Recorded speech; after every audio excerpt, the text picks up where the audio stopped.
And we are officially live again with another Cosmos Astrum. We are here with Rebecca and Fallon. And as much as, uh, well, like what we did here at the Meduto Effect, with the building and everything, and we got Bill Comer and the States building, and you have also done the same identical thing. And so, with that being said, can you know, before we get into the nitty gritty of everything, tell us a little bit about yourselves. Um, you know, don't spare anything, and also to point out that this is a very relaxed and chill and family environment. Okay, okay, yes. Well, when I was four, So yeah, please tell us a little bit about yourselves. my name's Fallon, and I am Rebecca's partner and wife, and I'm a practicing druidess and British traditional witch. And with us together, we started this dream of Midnight Meadows, starting our own permaculture farm that's soon to be going off grid. My name's Rebecca, but I'm also known as Midnight, and I'm a practicing druid and aspiring farmer for the past 26 years. And it's only in the last couple of years we've actually been able to properly farm. Nice. I mean, I've looked at some of the pictures on the Facebook page, and we'll go through the different locations they can find the information. But I'm just, I love your updates, and I'm literally like that. I've just recently started watching Supernatural. Don't laugh at me. I'm just now getting It's into fine. the episode. So, but now I am like leaning forward, waiting for the next episode, and that's what I literally with your Facebook page. I am doing the same thing. Every time you come up with an update, I'm just like, oh, I can't miss this. So it's Well, it's amazing. and the Facebook farm page is well, let's just call it our PG rated page. There's been some spiritual things happening around here that we just didn't mention on that page. Ooh, Because we'll definitely have to dig into some of those because Oh yeah, yeah, stay I tuned. was just oh, yes. Um, so what's the inspiration for Midnight Meadows? I mean, all of us have that inspiration, like for the Meduto effect and different locations. We're all building something. So what's your personal inspiration for this? Um, well, we wanted to be self-sustaining. Um, we've both experienced extreme poverty and lack of resources while working our butts off for other people. yeah, And so it was very frustrating not being able to feed a family and still working full time. And so we had to find a way to reduce costs. Housing cost was a big one, power is another one. And so moving to Nova Scotia saved us a lot of money. And being able to produce our own food, we got food security. And so rather than just foraging in a city, if it came down to it, there's a lot of foraging near the ocean that's yeah, really handy. So it was an anxiety over not being able to feed people. yeah. Because living in the city, we had a big yard, but we also had this big, really old butternut tree in the middle, so it shaded half the yard. We only had really so much growing space for sunshine, and we could only grow so much. We couldn't raise animals because it's in the city, so we started looking at other options And we had two horrible neighbors that called bylaw on us every time we did something weird. and just started buying that too. So yeah, so now we're here and we've got fantastic neighbors, and they don't even mind it when our goats get out and wander through their yard and munch on their stuff. So with that being said, is a good lead in for the next question. Well, what has been some of the challenges? I mean, aside from moving all the way out there, because that was it was a road trip. I mean, Oh yeah. but what has been some of the challenges as far as that you've had to face? Well, there's just the elbow grease that's required. Mhm. Um, it and resources are still kind of scarce. Um, I've been having trouble keeping steady work through the various different things. But so we're doing everything on a budget. Mhm. And we've been really grateful that a lot of the things that we found to use are right in the garbage pile in the backyard. So that's been both a blessing and a curse. We've got this big pile of garbage back there, but hey, it's The useful. treasures. Yeah, so all of our rain barrels got dragged out of there, and um, so I guess it's just trying to do the best we can. Yeah. And some of the barriers that I found at the beginning when we started this journey was opportunity to get from there to here and look for the land and live here, and because we made two attempts to come east and both attempts had to be aborted because of things that were happening back in Ontario. So it was trying to get the life in Ontario to come to a standstill so we had opportunity to get here without having to worry about going back or having starting here, failing, and then being left without a home again. Yeah. So there was a point in time, there was a pivotal moment about 2 years ago when Fallon and I looked at each other and said, we actually have the down payment for a house In Nova Nice. Scotia. in Nova Scotia. Yeah. And let's do it right now. Yeah. And, pick a property. We've been looking for years, so we knew the areas and we knew what we wanted to find. Mhm. And we already had favorites going on. And so we actually originally bid on the house across the street, but we were a day late getting our offer in on that house. So we picked this one instead. Real quick, Patty and Trisha said hello. Um, so with everything, now that you've got yourself established and you're uh, getting in, elbow grease is not even the tip of the iceberg, guys. I just want to let you know. I mean, Greece. yeah, the things that they've done with the property was gorgeous as it was, but the with everything that you've already done, I'm just really curious about the future plans that you have with the property and with the house and everything. Well, the big plan is try and get the farm back together. It's currently split up into several smaller lots, and we own 3 acres of the old 100. And so we want to pick up additional acreage that is around here that was part of the old farm. We want to bring it back to a functioning farm with at least 5 acres of fields and meadows and orchards. And we want to put small bunkies all over the place so that everybody can come stay with us, short term, long term, and permanent even. Because there's other people that want to be able to have a garden, have a low cost lifestyle, live more off the grid than on. Like, we're not totally separated. We're techno we love this thing. But just to be a little simpler in the way things run. And so we want to be able to give other people that opportunity. And hopefully we can get a couple of permanent tenants that pay next to nothing in rent, but just help out and hang out. Well, I know that Jared, who helps out, and I apologize, he won't be able to be on tonight. He's going to catch it when they're recording. But uh,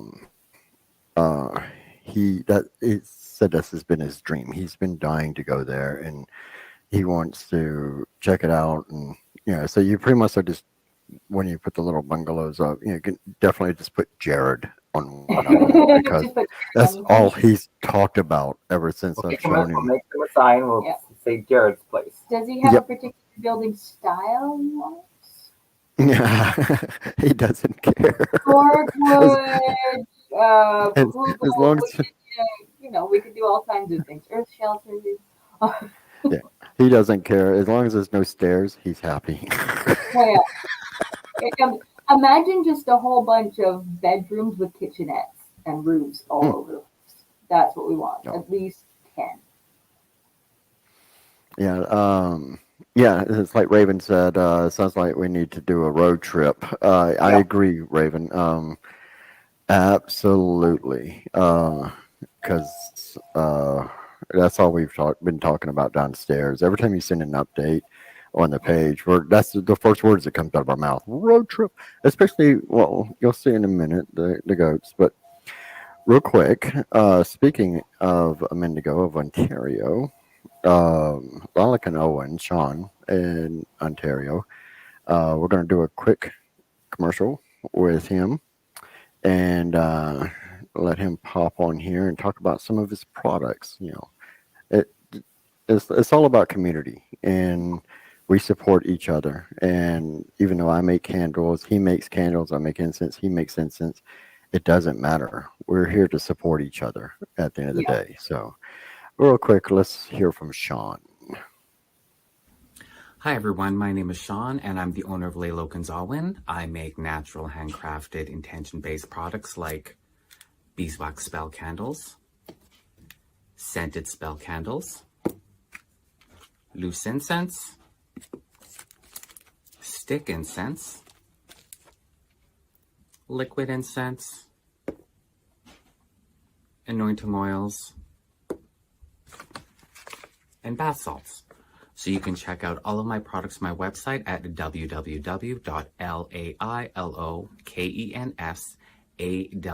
www.lailokensAWEN.com. I love Sean. He's amazing. Yeah. Um, And for those folks at home, we've tried both Sean's and Madutu stuff. And we can't tell you what one's that. It's your candle burning on the altar back there. oh, nice. Sean, we used up your stuff a couple of months ago. We have to get back to you on that. Yeah, and I've noticed, and not trying to toot the own horn thing, but I noticed that when practitioners are making the items, and it goes back, to some of the things you're making as well. We put the intent, we put the care, and it's not, have that mass produced feel. So Yeah. and, I and totally- you can feel the difference. I mean, it's but speaking on a practitioner's side, when we moved here to Milestone, we were actually, doing the whole proverbial look out the blinds for the torches and pitchforks and, just waiting for it to happen. But actually, it's been very surprising how accepted we have been. We haven't hidden who we are. We know,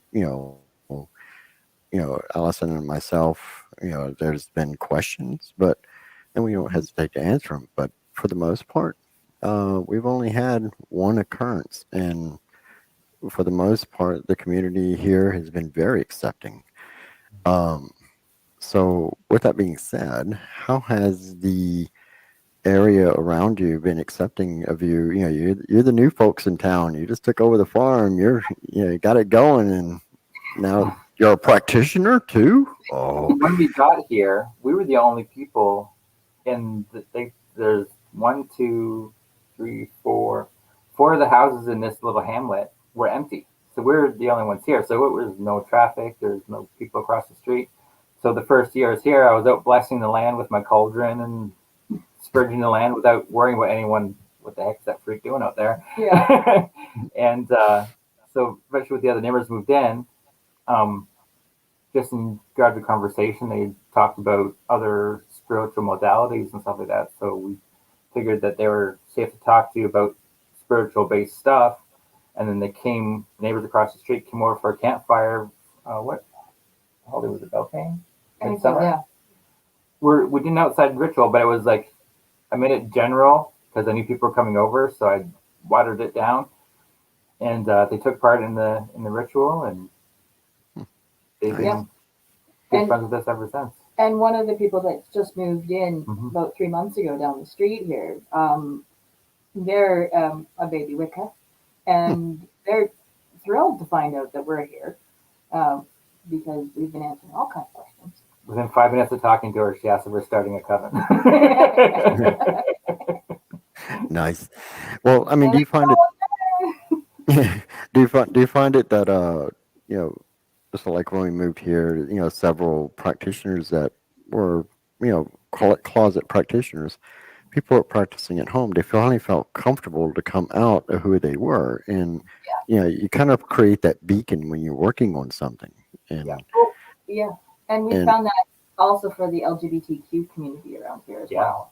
We were flying a pride flag until it got broken in the wind, and we found out that there's a whole pile of gay folks around here. There's at least 4 lesbian couples who live all up and down the peninsula here, all doing the farm thing like we're doing.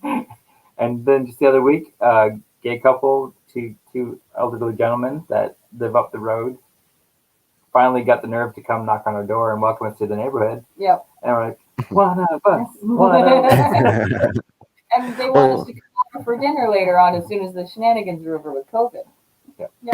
yeah, well, it's the same concept of, Jared is with the gay community, and I decided to put the pride candles downstairs Yeah. because I wanted to give back to the Q, which is a huge support to the community here, and so a portion of the sales from that goes to them. And people were coming downstairs, and we were actually surprised at how many, same concept, but it was also the trans that was here in the small town, and that they felt more comfortable, they felt more open to talk, and it was, and it was usually like the moms or the dads, that were like, thank you, because now we have a safe place to just be open, and And that's, oh, I'm sorry. I said, and somebody to talk to, and somebody to say, okay, I have a stupid question. Do you know about X, Y, and Z? And maybe we don't know the answer, but we'll probably direct you to a place that will have the answer for you. Well, also, community's community, regardless. Yeah. And, and when you have that tight bond family community, because at the end of the day, it's chosen family, and you have, that network available for people, to learn and grow and find themselves. And, that's like when we had the social gatherings pre-COVID. Anyway, we had the Can't wait. social, people felt comfortable coming in here and say, well, I don't believe in this, but I like to practice this. And not once, I kind of did the whole, I was joking the other day, I did the whole Ragnar thing, standing off to the side, looking through the, the blinds, and, and I was just giggling to myself because people having these conversations, it doesn't matter if you agree or disagree, but you're still part of the community as family. And I just love that. And once again, with what you're building, you're creating a beacon, and people of like minds getting together, and they're going to come and find you whether you like it or not. Yeah. That's why we're building the extra bedrooms outside. I mean, granted, there's some people that come and find you. We've had it here, that you're like, you really wish we weren't on Google Maps right now, but those people find their own way out the door, and that you don't have to do anything. So, but, and you mentioned it earlier, integrating your practice in what you're doing, because it's not like, we're putting these things together, we're throwing it out there, and we're just sitting back in a recliner. We are part of what we're doing, and our practice is integrated. So how are you integrating that into your regular practice? I know it sounds like to us, it seems that's an odd question because we do that every day. But for the people watching, how do you integrate your practice into your everyday, chores and just manifesting? I'm just going to leave it at manifesting because that's what you're doing. Well, we've been asking for this, like we've been doing rituals and stuff to give us asking the universe or the gods to give us a direction on where to go and how to proceed, and opening the pathway for us to get here. And there's points in the road where sometimes you think, are they even listening to me? And now we're at a point where we sit out in our backyard and we're like, hang on a second. we're here. We got what we wanted. Right? Yeah. Every once in a while, I walk into the living room, sit down, look out the window, and go, "I own this place. My place." Yeah, I started doing manifestation for the success of purchasing this place pretty much every day for 6 months to make it happen because it needed to happen. And then on the day-to-day meanderings around the yard, we just acknowledge what's going on. Animism is a big part of my practice, and so acknowledging the spirit of everything that's going on around here. Um, for instance, our chestnut tree out front, we have it decorated with all sorts of lovely things because we love that tree. We want it to feel special, and we want that tree to serve us for a long time. Um, and then when we're in the house, if I can't find something that's of a baking or house related nature, I ask grandma, and that's the matriarch spirit that's in this house. And I usually find it pretty quick. And if I need something tool related usually, or woodworking related, then I ask grandpa, who's the patriarch spirit in this house. Mm. And he's really good at helping me find stuff. I had to fix the kitchen sink. And I said, "Hey, Grandpa, I need an 1.5-inch wrench. Have we got one somewhere?" And then I walked right to a cupboard, opened the door, opened a drawer, and there it was. I hadn't been in that cupboard before because we bought this place with contents. So we have stuff. Fallon couldn't find the sanding disc for the palm sand. Yep. And I said, "Have you asked Grandpa?" No, I didn't. And she did. And then Went down to the workshop, and there they were in front of my face. Nice. So, I mean, that's a big thing. Acknowledging that there are spirits here, and then even consulting them when we do something. Like when I was laying out the floor in the kitchen, I laid it down, and I was looking at it, and go, "Grandma, what do you think of this? Should I do it on the 45 or the 90?" And then deciding that I do it on the 45, and again, things with paint color. Grandma really liked this paint color, so bright. Or Grandpa really liked the fact that we're doing X, Y, and Z in the basement and supporting the old girl again. We basically put a brazier on the foundation of the house. Right? 6 jack posts and board footings. Yeah, Oh wow. yeah. It foundation's good, but they had a whole bunch of poles that did nothing. And so the floor kind of, as you're walking across it. So we put the jack posts in to firm everything up. Nothing in this house is parallel or even. It's Every single door we have is a trapezoid. Not a Wow. rectangle, it's a trapezoid. now, ritually speaking, when I do like observe like Beltane and stuff like that, I'll do like a bless the land. I do like a little ritual where I bless the water in the cauldron, and I'll take the cauldron of water and I'll circumambulate the property, and then I bless our well because our water comes from a well and we have access to it. So I just open up the well and I bless the well. Now every time we take a bath, wash ourselves, take a drink of water, we're drinking blessed water. Nice. And when we go about chores, we're also on the lookout for anything that is obviously out of place from a spiritual point of view. Mm. For instance, we were in the attic for the very first time, laying insulation down, and we found a glass jar I got it right over here. that's contemporary with the construction of the house. So it's approximately 140 years old. Nice. Sounds great. Had a cork in it. Oh It's a witch's bottle. Yeah. yeah. And so we did some invested. So we scooped it out of the attic, took it downstairs with some care, and through a little bit of investigating. I did some spiritual work around it, doing some meditation and stuff with it, and it seemed like they had trapped an undine in it. Mm. Oh, very So nice. I took the bottle, did a little ritual with it, and released it, and then we took it and released it back into the ocean. Since we took that action, it seems that any working we do inside the house works so much better than before.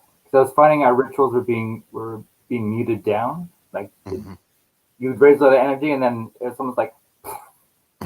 So when we did them outside, you can feel the after effects of the ritual when you went outside. But now since I did that, things are happening when we do ritual inside in this room because that bottle Nice.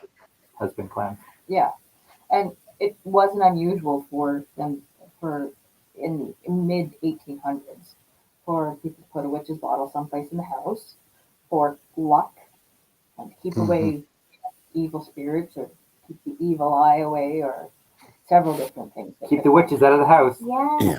It Yeah. didn't work too Yeah. well. No, it didn't. And so when we're that's one of the ways we incorporate our spiritual practice in what we're doing around the farm. Is that when we're going through doing farm chores, we're very aware of what might be there from a spiritual point of view, and we're treating it with the respect it's due, with the caution it's due, and sometimes with the um, well, if it's nasty, it's gone. Put it that. Well, I love the aspect, and this is one of the topics that's been kind of off camera quite often because a lot of times practitioners will only they have the practice Yeah, and not the life. And I always use the phrase practice. Magic is something that you are, not something that you do. And you know, when it's integrated in your everyday life, it's not really something that look. It's a bow. It's it's such an integrated part of your life that so like for just a simple thing, I don't even think that I'm doing it because it's such a normal thing. Before I even open up the doors, I burn the incense blend that I made, and it goes into the main area, and it goes out through the door when I open it up. It's designed for purification and keep this area clear. um to me, that's just something normal. Somebody else coming in off the street is like, why are you doing this? I'm not doing anything. This is my life. yeah, So it's the same concept.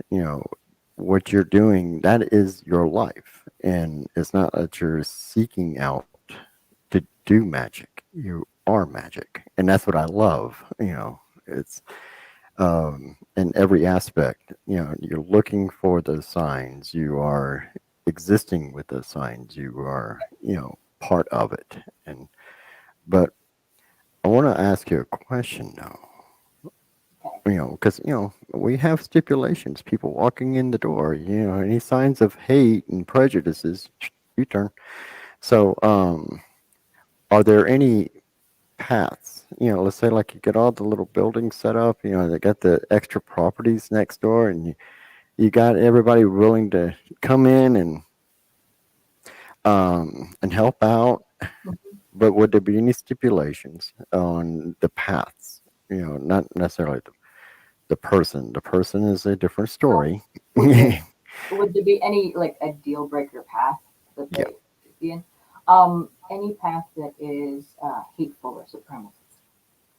Um, so anything that other people, that would be forget it, you're out. Um, any person, and so for any individual who's shown signs of prejudice, racism, bigotry, sorry, you don't belong here. Good luck finding someplace you do. Oh, And agreed. yeah, and I just won't stand for it. It won't happen. And it's what in respect for all individuals, regardless of creed, ability, sexual orientation, gender identity, yada yada yada yada yada. Right? I've always said I don't care if you're purple, as long as you're a good person. Come on. Hmm. And when I I set wards around the property too, so it kind of weeds those kinds of people out because they get here and they feel very uncomfortable and Yeah, they get a strong urge to leave again, so they'll make small talk and then they leave. I love wards. We've got a million stories with those. Real quick, I want to some of the comments here. All right. uh, some of the comments here that have been popping up. On the print says, all your products bring the practitioners to the yard. Okay, we're not going to sing that, Raven. Uh, uh, and Allison, she's monitoring. She says, if you build it, they will come. So, That's true.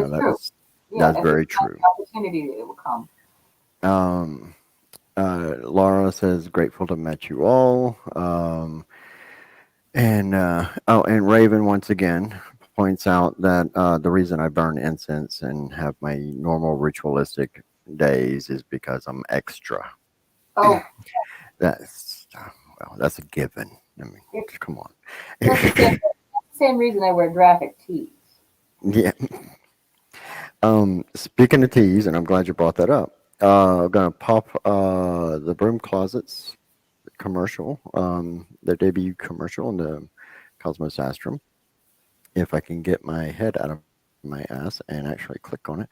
The broom closet in Jessup's. This is actually one of Jessup's shirts. Demons. They're demons are my friends. Shirt. So real quick, gonna cut to them real quick. Okay. Welcome to Jessup's General Store and the Broom Closet Witchcraft Supply Shop. I'm Carly Jessup, owner of Jessup's General Store, and not seen on camera is Donna Kruger, who's the owner of the Broom Closet Witchcraft Supply Shop.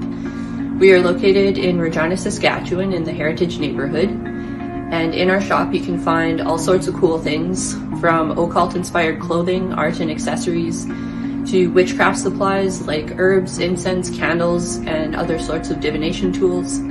Hopefully you can come and check it out sometime.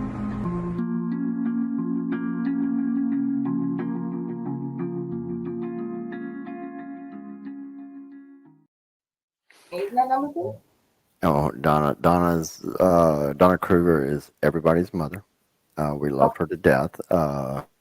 She's she's the type of individual that after 3 seconds of talking to her, you just want to hug her. You know, it's all about this. I love Um, yeah, and then Carly, she's amazing. Just you just sit in the room with her, and it's just the energy off of her. It just makes you melt. So when they teamed up and joined Jessup's in the broom closet, it was amazing. So I just absolutely adore them. And there was a point that I was going to make to that is, um, but I get my head back in here. Okay, so with the us doing the building, we've got a bunch of funny stories. Uh, anywhere from me sneaking around, scaring everybody, and doing my usual practical jokes, like putting I found out the floor person, she was scared of was it snakes or spiders? Spiders, I think it was. I hid spiders inside of the packaging for the floor and repackaged it back up. Um, Oh, um, we her, did assist- great. her assistant was scared of snakes, so of course rubber snakes were sitting around, and so there's always those funny stories in the midst of the chaos. Can you share one of it? Because I know it happens to everybody. So give me a funny story here that happened. My funny story, and I was thinking about this, is that when we were redoing the kitchen and peeling all of those layers of wallpaper off, 7 of them, 2 of the identical green, but 3 layers apart, so we're peeling all of that wallpaper off, I discovered where they had patched a very long hole in the wall with cardboard. Yeah, so I had to come out. So I pulled that out, and it seemed to be where a plate rail chunk of wood was. A plate rail is a decorative finished piece of wood that you put in the wall, and you can hammer nails into it, hang the plates from it. So that was missing in one section, and I think it was during a 1960s rebuild where they put windows in, they took it out. So anyways, so I came up with a solution to fill the holes in the wall with stuff it and then slice it flush and then plaster over that because at least it filled the hole. Mhm. And so It's kind of got a Tuscan thing going on now, right? You know, I meant it to do that. So, anyways, got that done. What does Fallon find? I'm renovating the living room. I'm doing it all myself because she was up back on the road, and I'm tearing up the flooring. I take up the carpet and the subfloor. I'm tearing up the subfloor, and I look down, and there's this long strip of green wood in the floor of the living room in the hallway. Oh, no. That was what was in the dining room. That's where my plate rail went So if to. we'd known that was there before we put that plaster in, we could have just took that off the floor and put it back on the wall and fixed the hole in the floor. Yeah. Wow. Put it right back where it belongs. But no, no. Oh, yeah. So it's still in the floor in the living room, and now we laugh at it every time we walk by. It may be the only piece of arsenic paint in this house. Hmm. In that there's a little tiny chunk that's arsenic green in the floor, and I'm like, just don't lick it. But having a house built 150 years ago, it's actually something that you need to look out for. Is that there might be arsenic wallpaper, might be arsenic paint. Asbestos tiles, kind of stuff like Oh that. yeah, the asbestos tiles in the kitchen we just left and piled Right. over. Now that floor is absolutely fireproof. It's got 3 layers. You know, it's funny you should mention that because the old boiler, you know, it's been decommissioned for years, but the boiler was downstairs, and I saw all the wrapping around it, and I'm panicking because I'm thinking this is asbestos, and I'm like, I need to close it in to make sure. And, leave it alone, walk away. yeah, well, it turned out it was horsehair.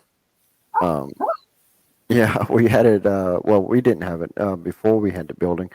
This building was actually tested heavily for asbestos or anything like that. And it turns out the test results came back, they had it wrapped in horsehair. And so I never even heard of that, but that was what they used for insulation Yep. back Yeah. then. So Oh, but horsehair plaster in the last year on the walls.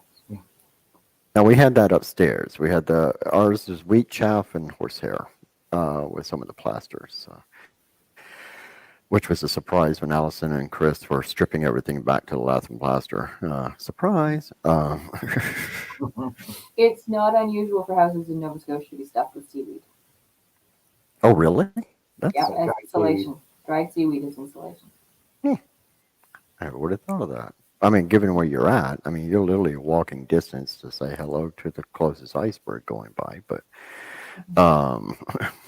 It's fantastic stuff, seaweed. I mean, you can eat it, you can put it on your gardens, you can feed your animals with it, you can till it into the earth, or you can dry it and stuff your walls with it. well, I know when we lived in because I grew up on the Gulf Coast, and the seaweed is just abundance because it's always coming up on shore, and so many people utilized it for so many different things. I mean, even when they were making reinforcing some of their pottery, seaweed was being used inside of that, you know, to reinforce the clay. So, but so I know you had to put some trail cam. Well, you did put some trail cams up, and you got a lot of critters running around there. Oh yeah. So, any adventures with the critters that you've had? Because I'm adoring their pictures. The like fox is an avid hunter around here. He's tried the electric fences and failed. So what he used to do was sit in the tall brambles and stuff at the front yard when the chickens used to free range. And when the chickens got into the front yard, he'd run out, snatch one, and then drag it away. So we learned to get the chickens and keep them in the corral. Yeah. We started with 26, and through predation we dropped down to about 15. Yeah. 16. wow. So that's not too. I mean, the chickens, and then we're dealing with foxes and a bobcat and raccoons and eagles Owls. and owls. Hmm. So Well, we fed fun- at least one of those guys 3 times a week. It's funny you should bring that because I want to. It's just a slideshow or anything like this. So this is the location for everybody, and a lot of that's already been cleared since this picture has been Yeah, all the done. left side's all been cleared out. Yeah, Oh, it's so yeah, you guys. And when they were saying self-sustaining, there's a lot. And this is the baby goat. It's so oh, come on, it's adorable. Um, I like the little shoes you had to make for him. And speaking of the chickens, this is why I wanted to grab it real quick because some of the things you were talking about were visual and props, Rebecca. That's because I love that little stand. That was fun to make. that was good to make. We got still got to put some shelves in it, but That's the trail cam with the goat. yeah, this is when we're touching her Yeah, out of the fence. The goat's like, hey, there you I know it was such a photo bomb. I love that picture. It's like a postcard moment. go. It's 6 years ago. When we got the back end of the bobcat, that was good too. Um, so where can everybody find information on Midnight Meadows to keep up? So when they do want to start moving in, I'm just saying, throwing it out there. Well, currently we have a presence on Facebook. Facebook page is Midnight Meadows. Yeah, and that's as sophisticated as far as we're going to get with social media right now. Um, we're going to hopefully expand, but we'll announce it on Midnight Meadows on Facebook. Okay. Allison, if you're still watching, she'll probably pop up with the link on the comments page. If not, I will gank it. She's literally like the unseen producer that saves my tail on these shows. Gotta have that. So with um, so we're keeping everything simple with the Facebook page.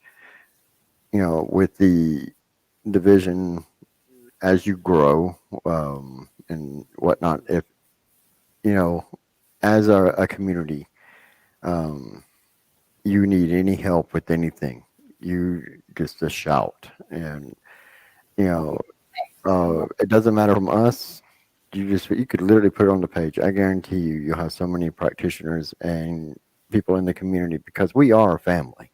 Yeah. We may not talk, we may not, get together on a regular basis, but we are a big family, and that is and Jenny popped in real quick to say hello. Um, but so don't ever hesitate. If you want to put on the page, is there anybody that can help out? I know you're way out in Nova Scotia from a lot of people, but you'll be surprised at how many people will actually step up and be able to help out. Oh, thank you, Allison. She put the link on the comments. But yeah, that's it's the same way here. Allison and I did not do all of this. This was a huge community effort, and Mhm. yeah, they were close by, but maybe there's other things that we can help out with, and never hesitate to reach out. And so I know we mentioned before, but your vision, where you want to go with Midnight Meadows, but let's go with the immediate. What's your next step? Our next step is planting a vegetable garden. How The other vegetable gardens, we already did the past 3 beds the past 2 days. So we get the big ones at the bottom of the property to plant. Yeah, they're going to have corn and squash and beans and Melons. melons. Hmm. And so So anything that goes up or along. So if you were to tell anybody right now, and I know I didn't send this to you in the outline, and I did warn you it is loosey goosey, but Oh no, I didn't um, tell me. um, if you were to tell anybody that literally is sitting on their couch right now and saying, "I really want to do this. I would love to do that, but it'll never happen." If you could tell somebody right now to their face, what would you tell them? Is in our community, and you know if you had that opportunity. I would tell them start on the small scale. Because you can't have big scale things just like that, right? You got to start on the small scale. So if you have a bedroom, but you have a windowsill, start throwing some herbs in there. If you have a small balcony, green it up. Make it as close to farm-like as you can. Fill your space with plants, herbs, vegetables, whatnot. Find out what your local bylaws allow. Maybe you can keep quail, because that's a loophole. Hmm. You can keep quail because you can eat quail and you can eat quail eggs. Some things like that. I mean, just start small and be a farmer. Be an urban farmer, be an apartment farmer, be a city farmer. Um, Instead of having much lawn, have lots of garden, not a lot of lawn. Sometimes you can find somebody in your neighborhood who's got gardens that they don't do anything with. And just say to them, hey, I'd like to tend, I'd like to grow. Would you be all right with that?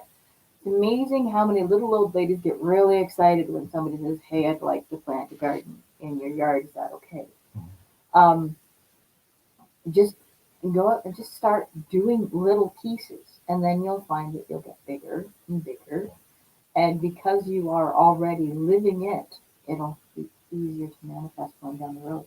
And if you have those big dreams, don't let people talk negative about them. You're going to get people that are going to say, well, you thought about this and you thought about that. Or I saw that garden you made. It wasn't very successful. Yeah. Our old place on Quebec Street. That's what we wanted to say. Your last ad there, their business is on Quebec Street. And we're like, hey, they're on Quebec Street. We used to live. That's where we started our dream, was on Quebec Street. Nice. So in that house, we had two big hugel beds. And if no one knows what hugel beds are, it's pretty much piles of logs covered with dirt and compost. So it creates a mound like this, and you plant it along the sides of the mounds. And the wood acts like a sponge, a carbon sink. So it absorbs all the water and it gradually releases it. So you don't have to water it as much or whatnot. So anyways, we had two big hugel beds and box gardens, and we had a proverbial jungle growing in the backyard of our yard. You can walk back in and no one would see you because it's just green growing everywhere. Yeah, and we could basically for dinner time, you walk out with a basket, grab your veggies, and walk back into the house. Mm, And that nice. was, we were able to do that with fruits and vegetables, June through October. So then, when we lost the house and moved into an apartment, we had a community garden, and it went nowhere. It got overgrown with grass, and just because of the soil that we were using, because we tilled up this area and we planted the seeds and everything, and the plants grew, but then the grass overwhelmed the whole plot, and the whole garden failed. So because we had that failed garden, there's people like, oh, you can't even grow a garden. What are you going to start a farm for? I was like, you didn't see the Quebec Street garden. Well, most people won't notice the successes. They want to focus on the failures, you know. Yeah. But, Something's Don't not, let them bring you down. yeah, and something's not going to work out. I mean, you're going to try stuff and it's not going to work out. Write down what you've learned, try it again. and to add to that, you know, it's not about, you know, it's not only the things that we do, but it's also the things that you may believe, your path or whatnot. And I know I'm beating a dead horse because I bring it up just about everything that I talk about. But when people try to define to you, you know, it's not in this line, it's not in black and white. You know, you're Yeah. doing it wrong. You know, just tell them to go. Well, yeah, I don't have a censor button over here, so I got to watch it. But define your own path, define your own dreams. Don't let Yeah. other people define them for you. And that's one of my biggest rants that I do. And hopefully, I don't go on one of those rants again, which I probably will, because I'll be doing the radio show in the UK here soon, and I'm sure I'll bring it up again. But it's so important that people realize that you realize your dreams, not other people, from outside. And you can have support from the outside, but never let them define what your dreams are and what are your paths. And I just I have the highest admiration for you guys. You just done some amazing work. You've you're an inspiration, really. Uh, and hopefully you're an inspiration for a lot more than just me. So it's do you have any closing comments you want to say before we shut this down? Uh,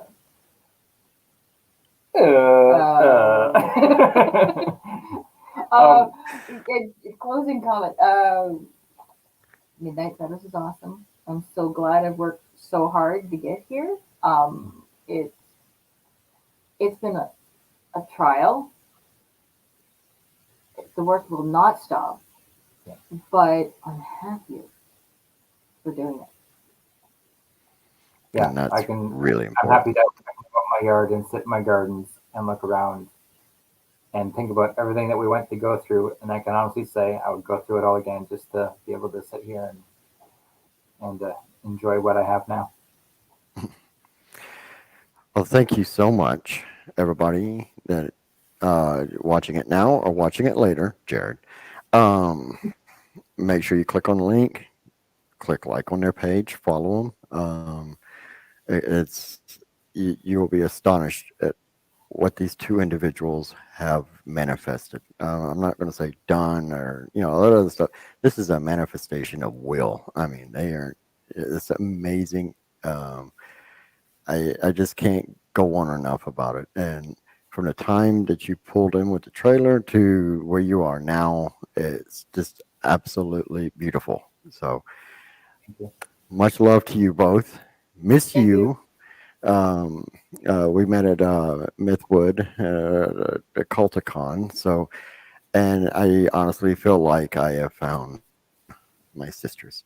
So, um, uh, so we're gonna wrap it up. Much love to you, everyone else. Please be safe, and until next time.